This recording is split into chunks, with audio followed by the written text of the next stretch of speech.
Hello guys, आप सभी को हमारे YouTube channel legal mindset judiciary पे स्वागत है। और हमारा जो BNSS का लेक्चर सीरीज़ चल रहा था उसको कंटिन्यू करते हैं। लास्ट क्लास में हम पढ़ रहे थे सेक्शन 478 को हमने कंप्लीट कर लिया था। और सेक्शन 478 क्या कहता था?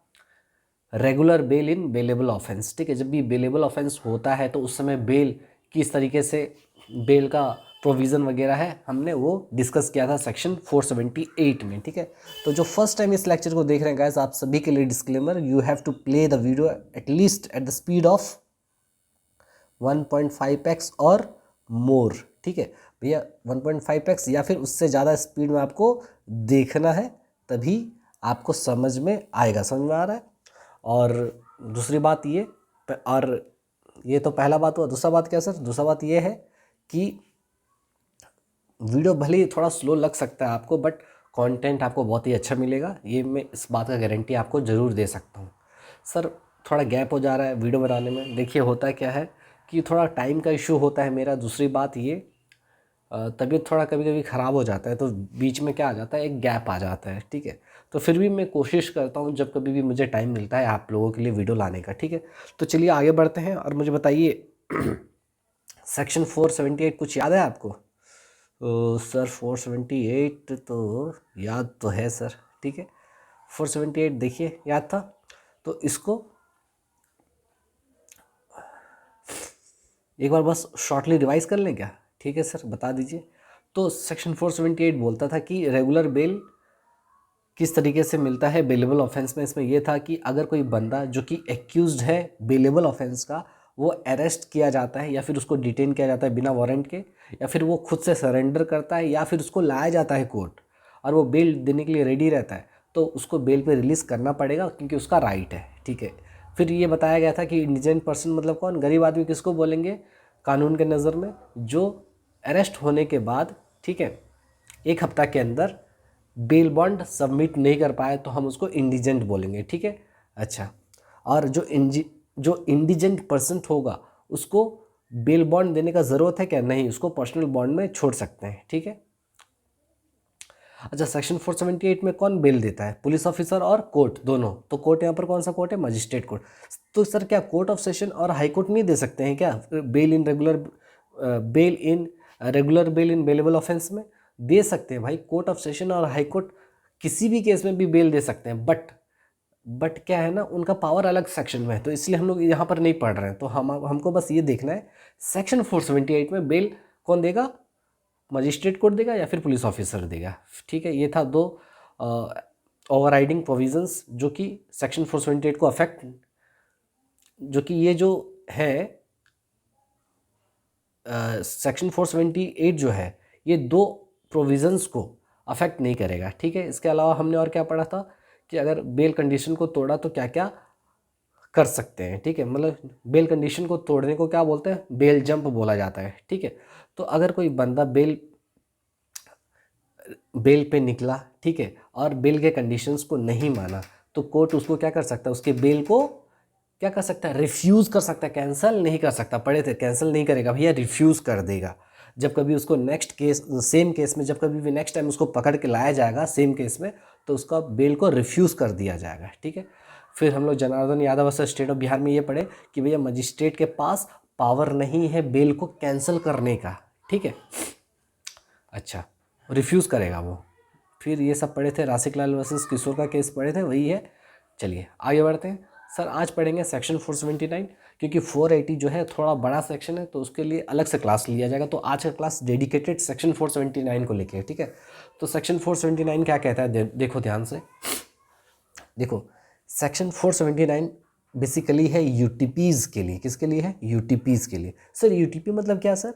यूटीपी का मतलब देखिए, जब कभी भी कानून में क्या होगा ना, आप लॉ के स्टूडेंट हैं तो आपको आने वाले समय में आप यूटीपी वर्ड से आपको सुनना पड़ेगा। यूटीपी वर्ड आप यूटीपी जो वर्ड है, अंडर ट्रायल प्रिजनर, इसका मतलब क्या है? Under trial prisoner. देखिए एक्चुअली क्या है ना, मुझे बहुत ही सर्दी हो गया है, तो इसीलिए ना मैं ठीक से बोल नहीं पा रहा हूँ। तो इसीलिए आपको लग सकता है थोड़ा आवाज़ में थोड़ा डिफरेंस लग सकता है, तो मैनेज कीजिएगा। फिर भी मैं कोशिश करके ही ये वीडियो बना रहा हूँ, क्योंकि मेरा तबीयत है नहीं ठीक और मेरा आवाज़ भी काफ़ी बैठा हुआ है, ठीक है, तो थोड़ा मैनेज कर लीजिएगा, समझे? ठीक है सर। तो देखिए सेक्शन 478 बात करता है यूटीपी के लिए। किसके लिए? यूटीपी के लिए। सर यूटीपी मतलब क्या है? यूटीपी का फुल फॉर्म होता है अंडर ट्रायल प्रिजनर। क्या होता है? Under trial prisoner. इसको शॉर्टकट में क्या बोलते हैं? यूटीपी। क्या बोलते हैं? यूटीपी। क्या बोलते हैं? यूटीपी, अंडर ट्रायल प्रिजनर, ठीक है। तो सेक्शन 479 जो है वो यूटीपी लोगों के लिए है। सर यूटीपी मतलब अंडर ट्रायल प्रिजनर मतलब क्या? सर यूटीपी मतलब क्या सर? मेरा बात समझो। देखिए जब बंदा अरेस्ट होता है, ठीक है, जब बंदा अरेस्ट हुआ, अरेस्ट होने के बाद उसको कहाँ रखते हैं? जेल में रखते हैं, ठीक है, जुडिशल कस्टडी में जेल में रखते हैं। तो जब जेल में रहता है इंसान, तो दो चीज़ हो सकता है। उसका ट्रायल हो सकता है कि अभी तक स्टार्ट नहीं हुआ हो, या फिर हो सकता है उसका ट्रायल स्टार्ट हो गया हो, ठीक है, लेकिन अभी तक जजमेंट नहीं आया है। तो दोनों ही केस में हम लोग बोलेंगे जो बंदा जो है जेल में है उसको बोलेंगे यूटीपी। क्या बोलेंगे? यूटीपी।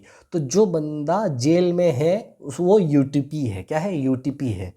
मतलब यूटीपी मतलब अंडर ट्रायल प्रिजनर, मतलब जिसका ट्रायल अभी चल रहा है, ठीक है, ट्रायल जिसका ख़त्म नहीं हुआ है। शॉर्टकट में बोलूँ, सिंपल भाषा में, तो वो बंदा जिसका ट्रायल अभी तक ख़त्म नहीं हुआ है, चल रहा है, हम उस बंदे को बोलते हैं यूटीपी। समझ में आ रहा है? तो सेक्शन 479 यूटीपी के बारे में बात करता है। तो सर ये बेल में यूटीपी कहाँ से आ गया? बताऊंगा कैसे आ गया। तो अभी समझे मेरा मतलब क्या है? यूटीपी मतलब अंडर ट्रायल प्रिजनर, मतलब वो बंदा जो जेल में है जिसका ट्रायल स्टार्ट नहीं हुआ है, या फिर जिसका ट्रायल स्टार्ट तो हो गया है लेकिन जिसका जजमेंट अभी तक आया नहीं है। तो दोनों ही केस में उस बंदे को क्या बोलेंगे भैया? यूटीपी बोलेंगे। क्या बोलेंगे? यूटीपी, ठीक है। तो देखिए मैं यहाँ पर लिख भी दिया हूँ आप लोगों के लिए। A person who is still waiting for their trial to finish, जो वेट कर रहा है कि उसका ट्रायल ख़त्म हो जाएगा बहुत जल्द। तो जो बंदा जिसको जो वेट कर रहा है अपने ट्रायल का ख़त्म होने का, उस बंदे को यूटीपी बोलेंगे जो जेल में है। तो सिंपल भाषा में जो बंदा जेल में है वो यूटीपी है, ठीक है। लेकिन जेल में है लेकिन उसका ट्रायल अभी ख़त्म नहीं हुआ है, क्योंकि देखिए जैसे ही ट्रायल ख़त्म होगा तो वो कन्विक्टेड हो जाएगा ना, नहीं समझे? फिर से बता रहा हूँ, देखिए बहुत ही इंपॉर्टेंट चीज़ है सर। देखिए मैं इसलिए बताना चाहता हूँ ना, थोड़ी एक बेसिक कंसेप्ट आप नहीं समझेंगे तो नहीं समझ में आएगा। देखिए एक सेकेंड, देखिए अरे यार, ओके, ये बंदा है, ये अगर मान लीजिए ये अगर है जेल में, ठीक है, जेल में है। एक सेकेंड थोड़ा सा बताता हूँ, अच्छे से बताता हूँ, ठीक है। ये बंदा है जेल में, ठीक है सर। जेल में क्यों है? जेल में हो सकता है ये जेल में तो है, बट जेल में अभी तक इसका ट्रायल स्टार्ट नहीं हुआ है। ट्रायल नॉट स्टार्टेड, ठीक है, ट्रायल अभी तक स्टार्ट नहीं हुआ है, ठीक है। अगर जेल में है तो हो सकता है और एक केस कि ट्रायल स्टार्ट हो गया हो, ट्रायल स्टार्टेड, ठीक है, ट्रायल स्टार्ट हो गया है but judgement not pronounced, not pronounced, ठीक है। तीसरा केस हो सकता है कि ट्रायल इसका ख़त्म हो चुका है, ट्रायल फिनिश्ड, मतलब सर ट्रायल ख़त्म हो गया है फिर भी जेल में है, हाँ, मतलब ये अब क्या हो गया है? कन्विक्टेड हो चुका है। ओ माय गॉड। अब देखो ये बंदा जेल में है कब? जब ट्रायल स्टार्ट नहीं हुआ है, ठीक है। अगर ट्रायल स्टार्ट हो गया लेकिन अभी तक जजमेंट नहीं आया है फिर भी वो जेल में है, ठीक है। तो हम ये दोनों ही केस में इस बंदे को पता है क्या बोलेंगे? दोनों ही केस में इस बंदे को बोलेंगे यूटीपी, अंडर ट्रायल प्रिजनर बोलेंगे, ठीक है। लेकिन इस केस में इस बंदे को जो जेल में अभी है, अब इसको बोला जाएगा कन्विक्टेड। इसको क्या बोला जाएगा? कन्विक्टेड बोला जाएगा।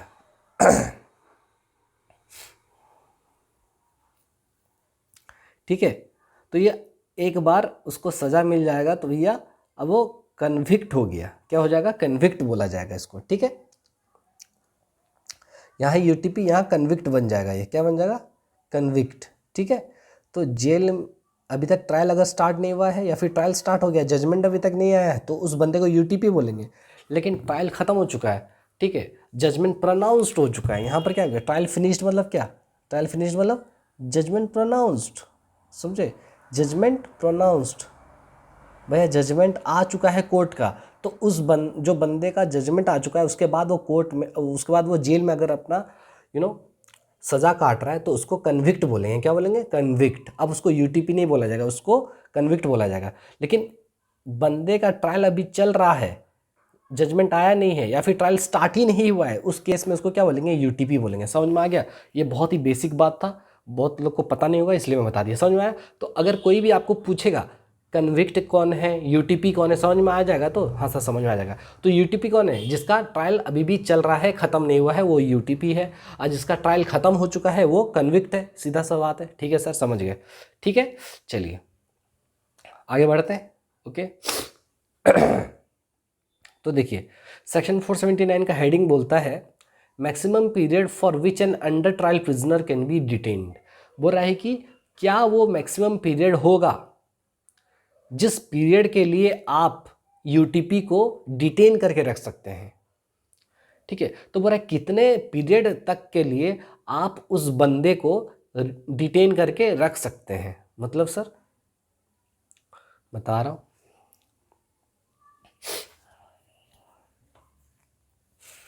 अब मान लीजिए मैं एक चीज़ बताना चाहता हूँ आपको।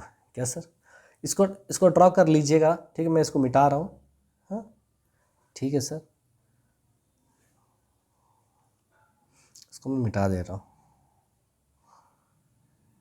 ठीक है मैं क्या कह रहा था जी, देखिए बोल रहा है कि जो यूटीपी है, मतलब जिसका ट्रायल अभी तक ख़त्म नहीं हुआ है, ट्रायल चल रहा है, ठीक है, उसको कितना दिन तक आप जेल में रख सकते हो, ये बोल रहा है। बोल रहा है अगर कोई यूटीपी है, यूटीपी मतलब जिसका ट्रायल अभी चल रहा है, मतलब अभी तक वो कन्विक्ट नहीं हुआ है। यूटीपी मतलब नॉट कन्विक्टेड, अभी कन्विक्टेड नहीं हुआ है वो, उसको सज़ा अभी तक नहीं मिला है, ट्रायल चल रहा है उसका अभी भी। तो उस यूटीपी को आप कितने दिनों तक जेल में रख सकते हो, कितने दिनों तक जेल में रखोगे। ओ माय गॉड, जेल में रखोगे, समझे, कितने दिनों तक जेल में रखोगे उस बंदे को। हाँ बताओ मुझे कितने दिनों तक रखोगे। तो तुम्हारा सेक्शन 479 उसी के बारे में बात करता है, उसी का आंसर देता है कि एक यूटीपी है जो कन्विक्शन जिसका हुआ नहीं है, उस बंदे को आप कितना दिनों तक जेल में रख सकते हो। ठीक है, समझे होता क्या था कि आप समझिए कोई बंदा है, ये है बंदा, ये है एक्यूज्ड, ठीक है, चोरी का इस पे केस लगा है, हाँ चोरी का इल्ज़ाम लगा है, ये है कहाँ पर, जेल में है। जेल में पता है ये क्या हुआ, जेल में जब था तो इसका ट्रायल अभी चल रहा था, ट्रायल अभी चल रहा है, मतलब कन्विक्शन नहीं हुआ है ये अभी तक, और ऑलरेडी ये पता है 2 साल काट चुका है जेल में। ओह माय गॉड, सोचो 2 साल से वो जेल में है और अभी तक उसका जजमेंट आया नहीं है, और 2 साल बिता चुका है। तो आपको नहीं लगता है भैया अभी तक तो जजमेंट भी नहीं आया है, कोर्ट का जजमेंट आया भी नहीं है, फिर भी ये 2 साल हो चुका है, चोरी का सज़ा काट ही रहा है, ये क्या मतलब हुआ भाई, समझे कि नहीं। तो भैया कानून बोलता है कि देखो भाई, जो ऑफेंस के लिए आप जेल में आए हो और आपका ट्रायल अगर चल रहा है, ट्रायल आपका चल रहा है, और जिस ऑफेंस के लिए आप जेल में आए हो उसका अगर हाफ पनिशमेंट अगर आप क्या कर लिए हो, काट चुके हो, ठीक है, तो आपको रिलीज़ कर दिया जाएगा। ओ माय गॉड, मतलब सर अगर चोरी का केस में अगर मान लो आप 3 साल के लिए, मैक्सिमम पनिशमेंट कितना है चोरी का केस का, 3 साल है। अब अगर आप मान लीजिए 3 साल का आधा कितना होता है, 1.5 ईयर्स, ठीक है।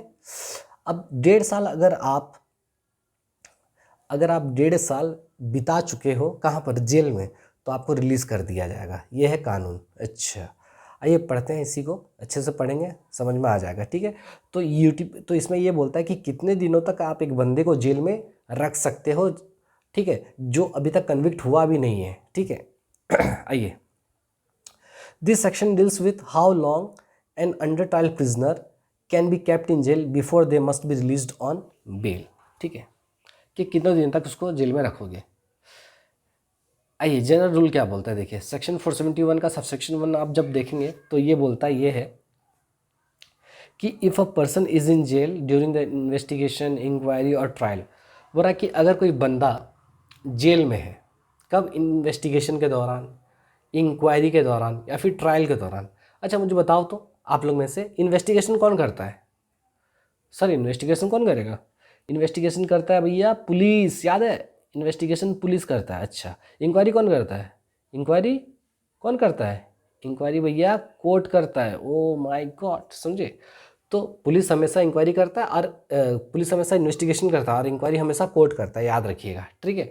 और ट्रायल भी कौन चलाएगा? कोर्ट ही चलाएगा। अच्छा चलिए, ये सब ज्ञान का बात था। अब समझिए क्या बोल रहा है। बोल रहा है कि अगर कोई बंदे को जेल में लाया गया है, अगर कोई बंदा जेल में है ड्यूरिंग द इन्वेस्टिगेशन के दौरान, इंक्वायरी के दौरान या फिर ट्रायल के दौरान, except an offence punishable with death और लाइफ इम्प्रिजनमेंट, ये सज़ा को छोड़कर, कौन सा सज़ा?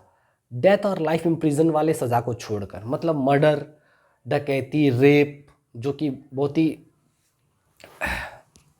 हीनियस क्राइम जिसको बोला जाता है ना, उन सारे ऑफेंस को छोड़ते हुए, ठीक है, जिसमें डेथ और लाइफ इम्प्रिजनमेंट का पनिशमेंट दिया गया है, उस केस को छोड़ के, मतलब सिंपल बोल रहा है कि भैया जो बड़े बड़े ऑफेंस हैं जिसमें डेथ पनिशमेंट है, लाइफ इम्प्रिजनमेंट का पनिशमेंट है, वो ऑफेंस को छोड़ दो आप।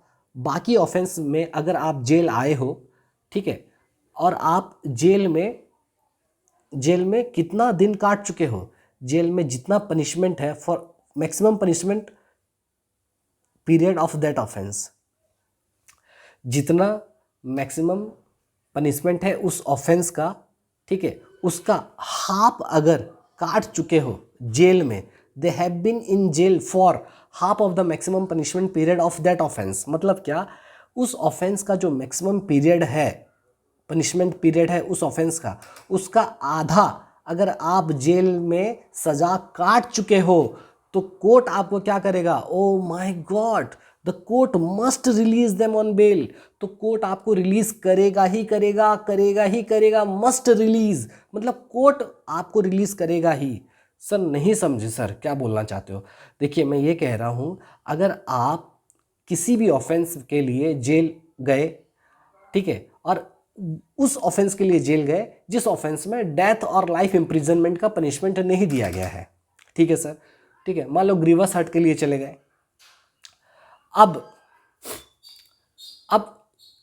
हुआ क्या? अब जेल में आप रह रहे हो, मैक्सिमम पनिशमेंट जितना था उस ऑफेंस का, उसका आधा पनिशमेंट आप काट चुके हो जेल में, तो आपको वहाँ पर कोर्ट आपको छोड़ देगा। क्या बात कर रहे हो? हाँ आइए एग्जाम्पल से समझते हैं। तो यहाँ पर कोर्ट आपको क्या कर देगा? बेल पर छोड़ देगा, रिलीज कर देगा। देखिए क्या बोल रहा है, एक तो समझते हैं एग्जाम्पल तो समझ में आ जाएगा अच्छे से। देखिए क्या बोल रहा है। देखिए मेरा तबीयत सही नहीं है, फिर भी मैं कोशिश कर रहा हूँ। मेरा आवाज़ बिल्कुल बैठा हुआ है, सच बता रहा हूँ। मैं बोल नहीं पा रहा हूँ, इनफैक्ट मैं सांस भी नहीं ले पा रहा हूँ, मतलब नाक इतना जाम है। देखिए, mister A is arrested for an offence that has maximum period is 6 years। मान लो एक बंदा है, ठीक है, एक बंदा है भाई, मिस्टर ए, जो अरेस्ट हुआ है एक ऑफेंस के लिए, और जिस ऑफेंस में वो अरेस्ट हुआ है पता है उसमें मैक्सिमम पीरियड क्या है पनिशमेंट का? 6 साल। जिस ऑफेंस के लिए वो अरेस्ट हुआ है उसमें मैक्सिमम क्या है पनिशमेंट? 6 साल का सज़ा है मैक्सिमम, ज़्यादा से ज़्यादा। अच्छा, और ये अब इसका ट्रायल अभी भी चल रहा है, इसका ट्रायल अभी भी चल रहा है। तो मुझे बताओ कितना सज़ा काटने के बाद इसको छोड़ दिया जाएगा कोर्ट के द्वारा? ठीक है, तो सर बहुत इजी है, 6 साल का आधा कर दो, 3 साल। 3 साल जैसे ही काटा उसको छोड़ देंगे। हाँ बिल्कुल, देखिए the punishment period after which UTP can be released on bail. तो वो पनिशमेंट पीरियड जिसके बाद यूटीपी को बेल पर छोड़ दिया जाएगा, तो half of the maximum period. तो फॉर्मूला क्या होगा हमारा? हाफ ऑफ क्या है? Half of maximum punishment period, जितना भी मैक्सिमम पनिशमेंट पीरियड है उस ऑफेंस का, उसका आधा कर दो। तो half into maximum punishment period कितना था हमारे वाले एग्जांपल में? 6 साल। तो 6 साल का आधा 3 साल। तो जैसे ही बंदा 3 साल काटता है जेल में, उसके बाद क्या होगा? मिस्टर ए को रिलीज कर दिया जाएगा बेल पर after 3 years। O my God sir, अभी तक सज़ा आया भी नहीं है, मतलब अभी तक कोर्ट का जजमेंट प्रोनाउंस भी नहीं हुआ है फिर भी इसको रिलीज कर दे रहे हैं बेल पे, बिल्कुल कर दे रहे हैं, समझे कि नहीं, यही हमारा कानून है, समझे। तो सेक्शन 479 बहुत इंपॉर्टेंट है, ये पुराना हुआ करता था 436A, क्या हुआ करता था 436A CRPC का, ठीक है, ये समझ में आया, ठीक है। लेकिन सर, तो सर इसको अगर डायग्राम में समझे तो देखिए, डायग्राम में अगर समझने का कोशिश करें तो मान लीजिए ये 6 साल का पूरा पनिशमेंट पीरियड था यहाँ से यहाँ तक, ठीक है, और आपने अगर यहाँ से यहाँ तक सज़ा काट लिया है, 6 साल का आधा 3 साल, जैसे आप यहाँ से यहाँ तक 3 साल का सज़ा काट लिए, मतलब मैक्सिमम पीरियड का आधा काट लिए, तो आपको रिलीज़ कर दिया जाएगा बेल पर, सीधा सा बात है, ठीक है सर, बहुत ईजी है ये तो, हाँ बिल्कुल ईजी है। अच्छा, अब है दूसरा सबसेक्शन 2, 479 का सबसेक्शन 2, जो बात करता है तुम्हारा फर्स्ट ऑफेंडर के बारे में। क्या बोलते हो फर्स्ट ऑफेंडर, क्या बोलते हैं, special rule for first time offender, जो पहली बार जिसको प्यार होता है, पता है, आपने सुना होगा प्यार पहली बार होता है, तो उसी तरीके से पहली बार क्राइम भी होता है, हाँ हाँ बिल्कुल, ठीक है, हम उसको बोलते हैं फर्स्ट टाइम ऑफेंडर। क्या बोलते हैं, फर्स्ट टाइम ऑफेंडर। तो जो पहली बार ऑफेंस करता है उसको फर्स्ट टाइम ऑफेंडर बोलते हैं, ठीक है, जो पहली बार क्राइम करता है उसको फर्स्ट टाइम ऑफेंडर बोलते हैं। तो उसके लिए अलग रूल है, उसके लिए बोला गया भैया आप अगर आधा से भी कम यानी 1/3 मैक्सिमम पनिशमेंट का अगर काट लिए सज़ा तो आपको रिलीज़ कर देंगे। मतलब आप हो ना, आप क्या हो, आप फर्स्ट टाइम ऑफेंडर हो ना, तो आपको तो थोड़ा डिस्काउंट तो दिया जाएगा ना, तो वही डिस्काउंट का बात कर रहा है। देखिए क्या बोल रहा है, if a person has never been convicted before, मतलब क्या, फर्स्ट टाइम ऑफेंडर मतलब क्या, जो कभी भी पहले जिसको सज़ा नहीं हुआ है, जो पहली बार ऑफेंस किया है भाई, if the person has never been convicted before, मतलब फर्स्ट टाइम ऑफेंडर मतलब जो पहले कभी भी जिसको सज़ा नहीं मिला है और वो फर्स्ट टाइम ऑफेंस किया है, तो उस केस में they will be released even earlier, बहुत पहले निकल जाएंगे, after 1/3 of the maximum punishment period. तो जितना भी मैक्सिमम पनिशमेंट पीरियड है उसका 1/3 के बाद, मतलब सर, मतलब 1/3 कर दो multiplied by maximum punishment period, तो जितना आएगा उतना अगर वो सज़ा काटा उसके बाद रिलीज हो जाएगा बेल पर। एग्जाम्पल से समझते हैं, हमारे वाले एग्जाम्पल में बताओ 6 साल था तो 6 साल का 1/3 कितना हुआ, 2 ईयर्स, बस वही चीज़ देखो। Suppose in the above example mister A was the first time offender, मतलब समझ लो हमारे वाले एग्जाम्पल में मिस्टर ए अगर फर्स्ट टाइम ऑफेंडर होता, ठीक है, तो कितने पीरियड के बाद, कितना सज़ा काटने के बाद उसको रिलीज़ करना पड़ता फर्स्ट टाइम ऑफेंडर के केस में, तो 1/3 into maximum punishment period, 1/3 into maximum कितना है 6 साल, तो 1/3 का 6 साल होता है 2 ईयर्स, यानी क्या, mister A as he is the first time offender he shall be released on bail even earlier that is after 2 years, ठीक है। तो इसको 2 साल बाद छोड़ना पड़ेगा क्योंकि डिस्काउंट इसको दे रहे हैं क्योंकि फर्स्ट टाइम ऑफेंडर है। लेकिन अगर वो रेगुलर ऑफेंडर होता तो भैया जितना भी ऑफेंस किया है उसका आधा पनिशमेंट अगर काट चुका है तो उसको छोड़ देते। तो ये 436 का ए हुआ करता था और अभी क्या हो चुका है 479, सॉरी एक्सक्यूज मी।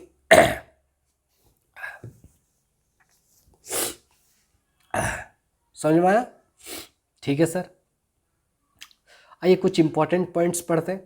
तो अभी तक हमने क्या पढ़ा, देखिए बहुत ही छोटा सेक्शन था ये, चाहता तो मैं 2 लाइन में ही आपको बता देता, लेकिन एक प्रॉपर प्रेजेंटेशन प्रॉपर तरीका से लिख कर बताने से क्या होता है ना, जो स्टूडेंट है उसको तो एक बात समझ में आता है अच्छे तरीके से, फिर एग्ज़ाम में किस तरीके से प्रेजेंट करना है वो भी वो सीखता है।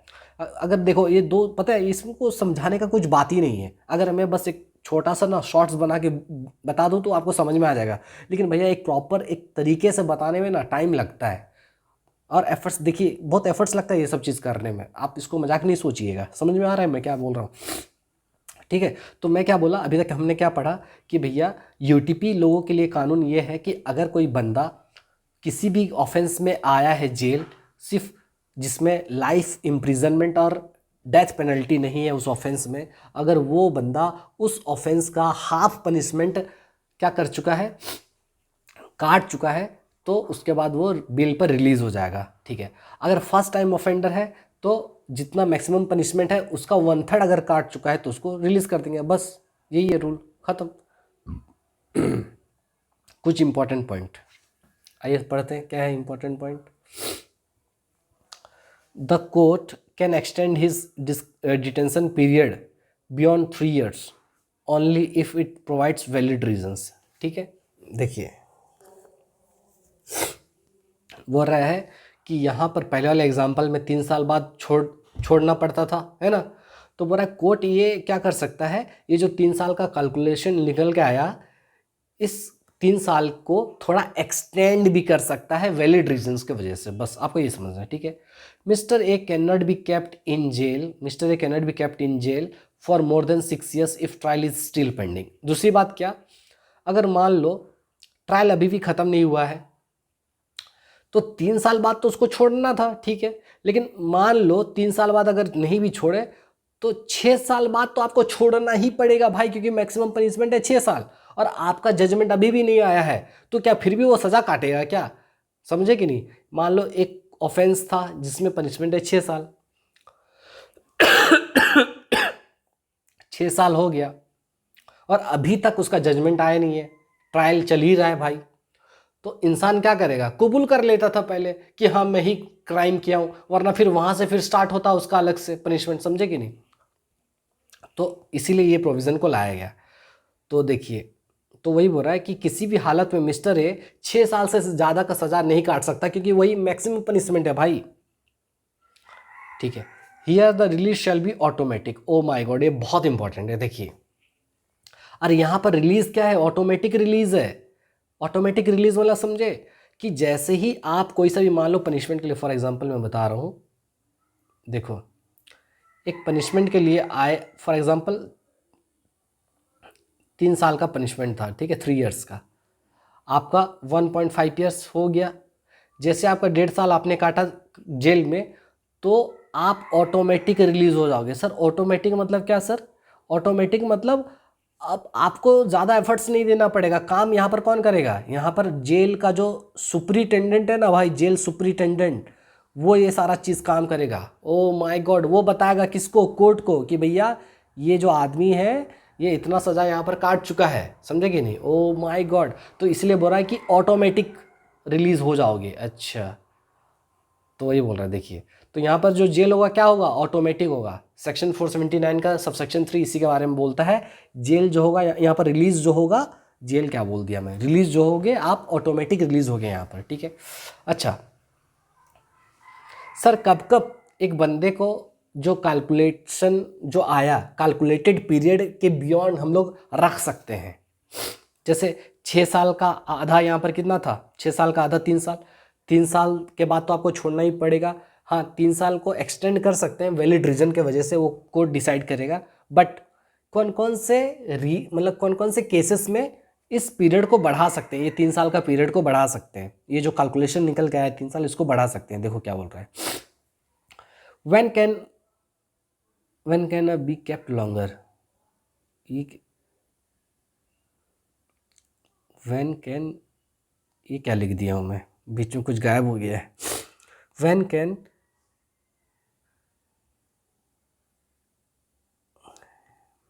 इसमें कुछ मिसिंग हो गया है इस, when can be kept longer, beach, when the court can extend the detention period beyond half of the maximum period if. एक सेकेंड को मैं थोड़ा देख लेता हूँ इसमें क्या वर्ड मिसिंग है।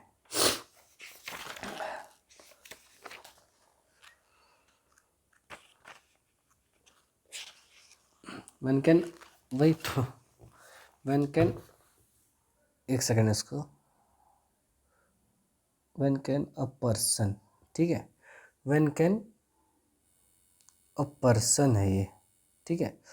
वो रहा कि कब एक बंदे को आप ज़्यादा समय तक रख सकते हो, ठीक है।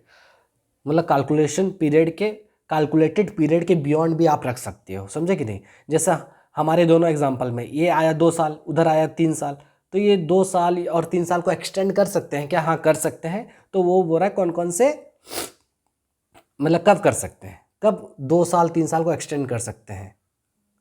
तो देखो क्या बोल रहा है,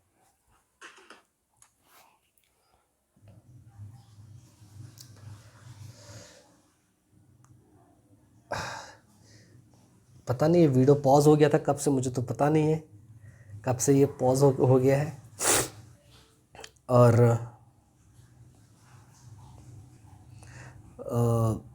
30 मिनट्स हो चुके हैं, मुझे मालूम नहीं मैं क्या पढ़ा रहा था, कब से ये वीडियो पॉज है मुझे नहीं मालूम।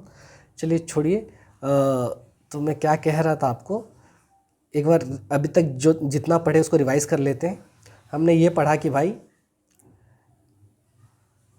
सेक्शन 479 ये कहता है कि अगर कोई यूटीपी किसी भी ऑफेंस में, अगर कोई यूटीपी किसी भी ऑफेंस में आता है जेल, और जेल में वो अपने मैक्सिमम पीरियड्स के आधा पनिशमेंट अगर काट चुका है तो उसको कोर्ट रिलीज़ कर देगा। और यहाँ पर जो रिलीज़ होगा ऑटोमेटिक रिलीज़ होगा। बस ऑफेंस कौन सा नहीं होना चाहिए, डेथ पेनल्टी और लाइफ इम्प्रिजनमेंट वाला ऑफेंस नहीं होना चाहिए। दूसरा रूल ये है, अगर कोई फर्स्ट टाइम ऑफेंडर है, पहली बार क्राइम किया है, अगर वो जेल आता है तो उसके केस में थोड़ा डिस्काउंट दे दिया गया, 1/3 कर दिया गया, तो जितना भी मैक्सिमम पनिशमेंट है उसका 1/3 सज़ा काटता है तो उसको रिलीज़ कर देंगे।